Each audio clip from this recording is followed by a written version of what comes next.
Hello everyone, this is Sushri and I'm back with another episode. So let's start.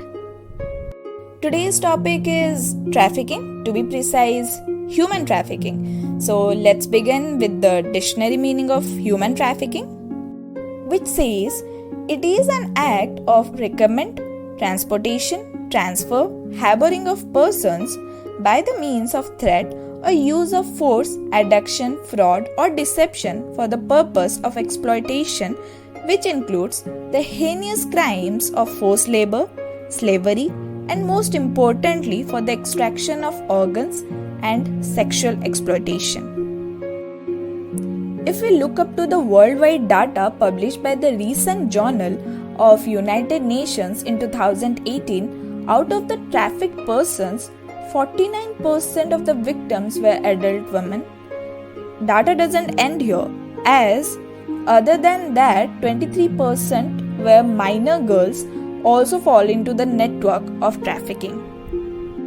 With such alarming figures, it becomes necessary to know the details: what is trafficking, why it's happening, and what is the extent of it. Based on the purpose of trafficking, it can be categorized into various classes of crime. One of them is, which is one of the major setbacks for the nation, is forced labor trafficking. In this case, the trafficker uses force, fraud, or even coercion. Victims are sold to various dealers where they would like to work as slaves. It can be homes, stores, factories, and even industries. If we see the statistics of India in 2018, 20% of the total cases reported associated with trafficking are related to forced labor. And you all would be astonished to know that our own capital, New Delhi, leads the nation in forced labor. Really, now it seems that it's a capital for a reason. It is astonishing that in this field, women and minor girls constitutes the major portion of the victims. It's not only about the injustice way they are forced to work either for some money or under the threat, but often they are exploited physically and sexually, which is suppressed by using fear or some other means which one can't even imagine of. Organ trafficking is also prevailing among the traffickers, prominently by the means of fraud, where various hospitals in the name of surgery or basic treatment extract the organ out of the patient without the acknowledgement, preferably kidney or a part of liver, which is sold by traffickers at an unimaginable cost. If fraud doesn't work, traffickers use the agony of poor people where they pursue them to sell their organ illegally for some amount of money. Organ replacement plays a vital role when it's about life and death of a patient, and traffickers use this opportunity to expand their horrendous crime and risking the lives of victims. The business is illegal and there are a lot of loopholes for which it remains undetected. Trafficking of minor girls and boys is on its peak, where they are kidnapped or abducted and trafficked miles away from their home to beg on the streets for money, and they have nothing to do but only to hand over the earnings to someone who is controlling this chain. Now we are going to move to the worst aspect of trafficking and in the focus of today's episode: women trafficking for sex and pornography. Believe me or not, sex trafficking is the most organized chain of crime throughout the world. Yes, you heard me, throughout the world, where many innocent women and hard to believe that minor girls as well are trafficked inside the borders or internationally only for the sole purpose of sexual exploitation, prostitution, and the worst one can imagine is sexual slavery. Sex trafficking is basically about selling and purchasing the person like some kind of commodity, where the trafficker gets a lump of some amount of money and the buyer often physically abuses them, mentally harass them for their own sexual needs. Often, victims aren't able to escape from this torture but to succumb it and accepting it as a part of their life. They are made to work as sex workers forcefully and are brutally assaulted, raped, and tortured for years or even lifetime. Locked in a room without any sunshine but only in pain. Often these acts are recorded as well, which are circulated as pornography for money. Sex trafficking, in my opinion, is much more than any crime or migration. It is an issue of human rights, manifestation of persistent gender inequality which destroys the harmony of the society. We talk a lot about equality and humanity, but it's all in vain if we consider this into picture. If we throw some light on the cases registered in India in 2017 and 18 based on sex trafficking and prostitution, you would find there's an increment in the number of cases by 50%. Yes, it's 50%. Means the cases are increasing 1.5 times, and we need to remember that in the dark there are several unheard voices which are demanding for justice, or at least to be reported. The only thing which makes sex trafficking much more dark and cruel is the damage caused by it. Women living in there face severe agony and stress physically and mentally, that barely anyone can have that courage to come out of that trauma.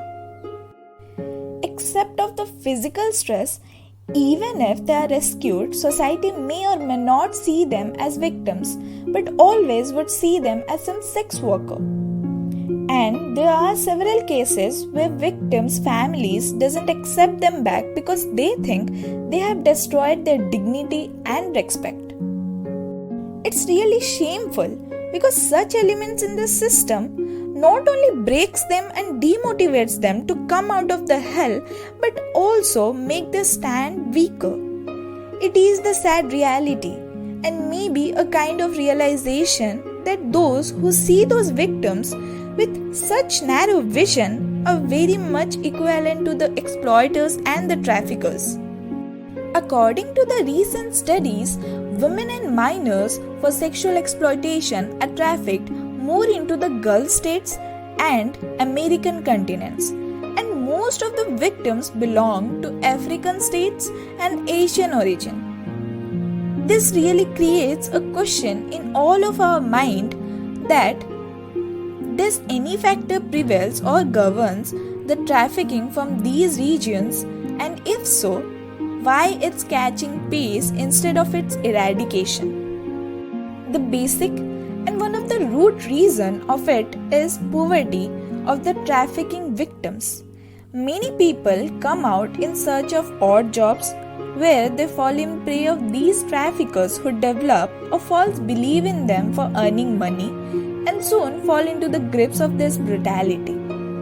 This is more prevalent in less developed or developing nations where women and girls have very less access to education and are kept away from their sole rights, which makes them vulnerable to such frauds. There is another aspect where victims are kidnapped and then are sold in different regions.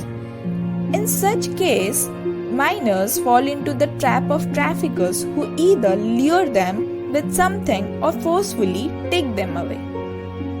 So it's all about addiction. But what's next? Would it be the simple trade and money game? According to many testimonials by the victim, they are kept in poor conditions and they are raped continuously by the traffickers at every stage of trafficking. Shocking, right?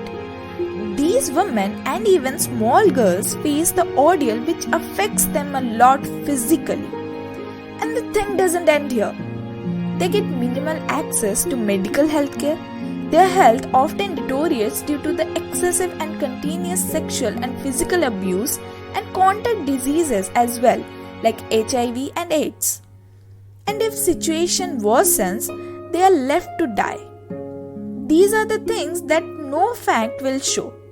This will definitely any of the stats will not show these things. It's really hard to believe that we are living in the same country, in the same world, where such inhuman sins are happening. And when it's about law or injustice or rights, we look up to our law system. It has an elaborated series of acts and penalties, which includes in the Article 23(1), which states that trafficking of human beings or person is prohibited under Constitution of India. In addition to that, the Immoral Traffic Prevention Act was introduced in 1956, which is the premier legislation for the prevention of trafficking for commercial sexual exploitation. Infringement of all these acts lead to punishments under Amendment Criminal Law Act of 2013, where IPC Section 370 was substituted in IPC 370A, which provides comprehensive measures to counter the menace of human trafficking, including sexual and physical exploitation. To empower the law, POCSO, I'm repeating this, POCSO, that is Protection of Children from Sexual Offences Act, is often implemented in the favor of minors, which protects them from sexual abuse and exploitation, including penetrative and non-penetrative sexual assault and harassment. Further, the victim can be supported by IPC Section 377, which penalizes the criminal in the charges of rape. These might sound frustrating, irritating, boring. Okay, the main word is boring. But we still need to know these things. Well, that's too much for a defaulter to face, and certainly it should create fear in the mind of traffickers and offenders. But there are many loopholes in these laws, which enable them to escape the clinches of law and expand their business. We have talked about this many a times in the previous episodes. Also, a huge proportion of victims can't make their way out and suppressed or tortured if they do so or try to do so, which gives us a rough idea that how much voices are still unheard to the law and justice. Maybe many well-established laws has been introduced to curb the crimes, but one need to consider the ways to track the victims. Once the network of trafficking is traced, it would be a child's play for the law and enforcement to come into the action. Again, we are talking about the same thing. You have to save the victim in order to know about the criminals, then arrest them, then it's taken to a court. The same cycle fails again and again. Well, no comments. Literally, because it's of no use. To make things clear, let's focus on some real-life examples. A girl went missing after she went to collect water from the water pump near her house like every day. The kidnapper came behind her and held a rag to her face until she passed out. The 12-year-old girl came to her senses only to find herself far away from a village and some other village of Uttar Pradesh. She came to know soon that she was going to be sold for prostitution. After she could have done anything, but she didn't know where she was, as well as her parents who were desperately searching for her in the hope of seeing their dearest child again. To the aid of those parents, Guriya India, an anti-trafficking organization in Varanasi which monitors cases of missing child, came up and started investigation, and fortunately they discovered the identity of the kidnapper, which enabled them to follow the track to reach the place where their daughter was kept as captive. With the help of the police, the girl was rescued from the hands of the kidnapper. Finally, after such traumatic period with no hopes to escape, she broke into tears after seeing her father. She went back to her village and where she started her life afresh. Well, all aren't lucky like her. In the next case, a school-going girl of class 6 of 13 years was kidnapped from her home in Medinipur district of West Bengal and was trafficked in Kalahandi district of Odisha. She was tortured and abused and raped by her trafficker and was going to be sold as child bride.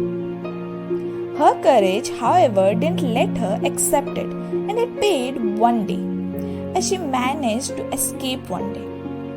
A car driver found her terrified in the local markets and thankfully took her to the police station. Suchitona Mohila Mandal, an anti-trafficking organization and an ally of Action Aid India, linked up with her and took her to the family. But to the utter surprise, her parents refused to accept her. It is a dismissal that the person who grew her, who is their own blood, rejected her because she was raped. There is a definite need of change in the thinking of such people who wonder such occurrences as a stain in the victim's character. Thankfully, she doesn't need to worry.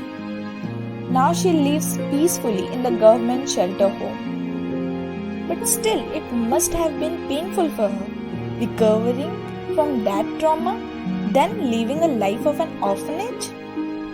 There is a definite need of change in the thinking, need of change in the minds of the people. Coming to the cases of labor trafficking, a girl of 12 was taken from a village to Kunti district of Jharkhand to Delhi for domestic works.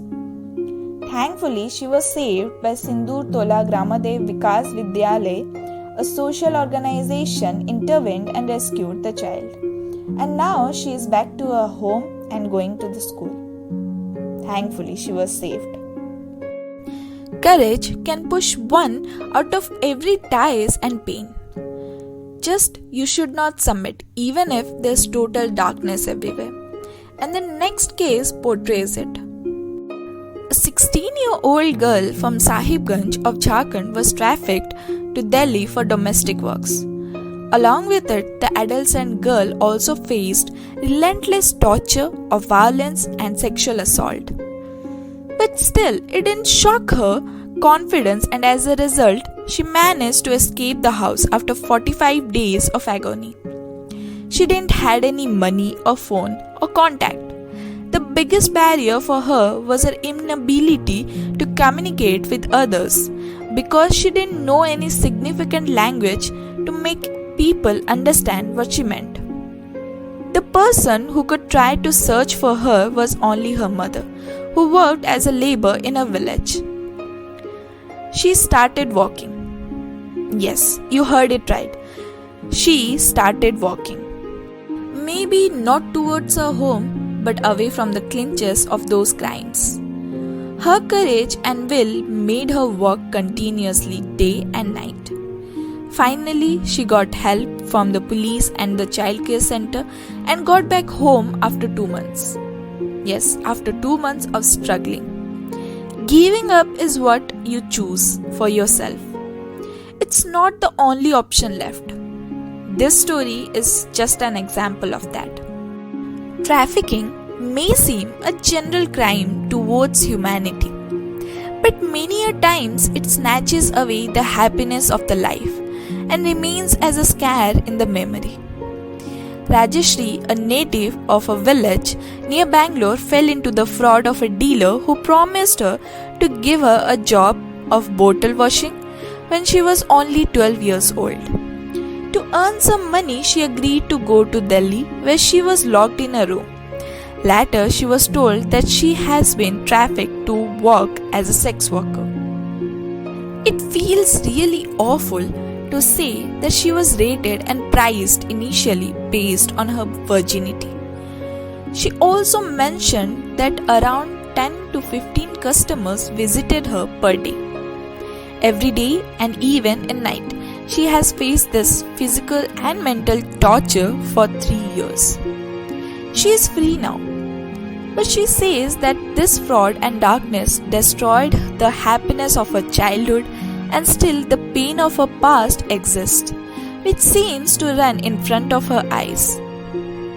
Some crimes just destroys your inner self and the confidence to face the self.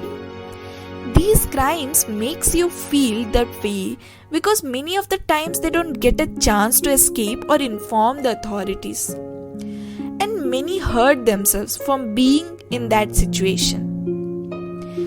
This crime is not stopping or having any boundaries. I really don't have any phrases or adjectives left to explain how much it must have been hurting those victims. Women trafficking is in peak for most countries. They have always been the center of every cruel crime. The question that still remains unanswered is why. It's only about trafficking. No, it's not only about trafficking, but many other crimes. There must have been something wrong with all of us. Really, I mean, why women are considered as weaker section of the nation? Well, this is not my statement, but the official statement of our law and order that all the laws are made keeping that in mind. After this, literally I have nothing to say. What goes around comes around, and hope it really does. Before ending this, I have one thing to say. She is not a commodity. She is not for sale. For more information, stay tuned to Asira. I am Sushri, your host, signing off.